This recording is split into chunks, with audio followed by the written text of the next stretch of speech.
Hello guys, welcome back. Now we are discussing the next principle, that is remuneration of employees. The overall pay and compensation should be fair to both employees and the organization. The employee should be paid fair wages, which should give them at least a reasonable standard of living. At the same time, it should be within the paying capacity of the company. So the remuneration should be just and equitable. If we follow it, this will ensure congenial environment, good relation between the workers and manager, and subsequently the working of the company will be smooth. And consequences, if unequal treatment is there, employees will be dissatisfied, not dissatisfied, highly dissatisfied, and that leads to unhealthy relation between the managers and the workers.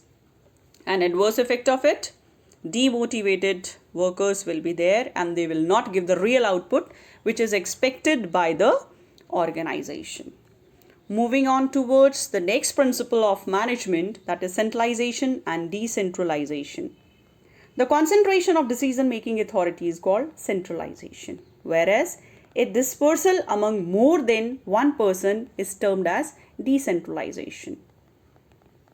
According to Fayol, there is a need to balance subordinate involvement through decentralization with managers, retaining of final authority through centralization. So the degree of centralization or decentralization will depend upon the circumstances in which the company is working. In general, large organizations have more decentralization than the smaller organization. If we follow this principle, we will get positive effect of it. It ensures quick decision making, economy in operations, and adequate operational authority to managers. If not followed, you will get just the reverse of it. While making the decision, you will not get the balanced decision and it may be delayed also. Adverse effect, it results in confusion, lack of coordination. Moving on to the next principle, Scalar Chain.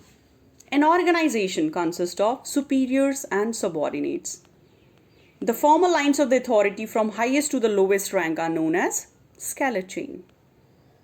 Organization should have a chain of authority and communication that runs from the top to the bottom and should be followed by managers and the subordinates.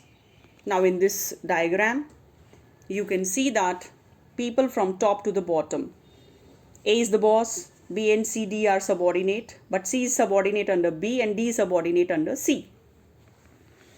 So can D talk directly to A? No. If D is having a problem, he can talk to C and C will ask B and B will convey the message to A. But it may delay in decision. Suppose if C and M wants to talk. So there is a shortcut. We call it gangplank. It is the shorter route and has been provided so that communication is not delayed in case of emergency. And this emergency is related to organizational objectives. So to fulfill these objectives, if required, people at same position can talk to each other by conveying the message to their superior. This is a scalar chain. Positive and its consequences. Smooth flow of communication, no confusion, and unity of command is being followed. And consequences, no clarity. Anybody can talk to anyone and that leads to confusion. Adverse, lead to delay in decision making. Next principle is principle of order.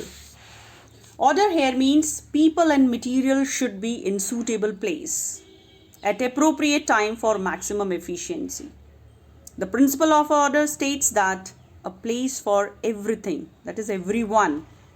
And everything, everyone here means the goods. So person, goods or material should be placed properly. Orderliness should be there. If every person is at the right place, every object is at the right place, you will not waste your time in searching it. There are certain positive effects.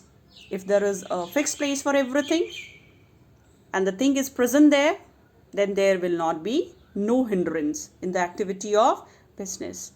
And this will lead to increase in productivity and efficiency. Consequences, if person is not found at the right place or a material, it will waste those timings and leads to increase in cost. Adverse effect, increase the burden of work.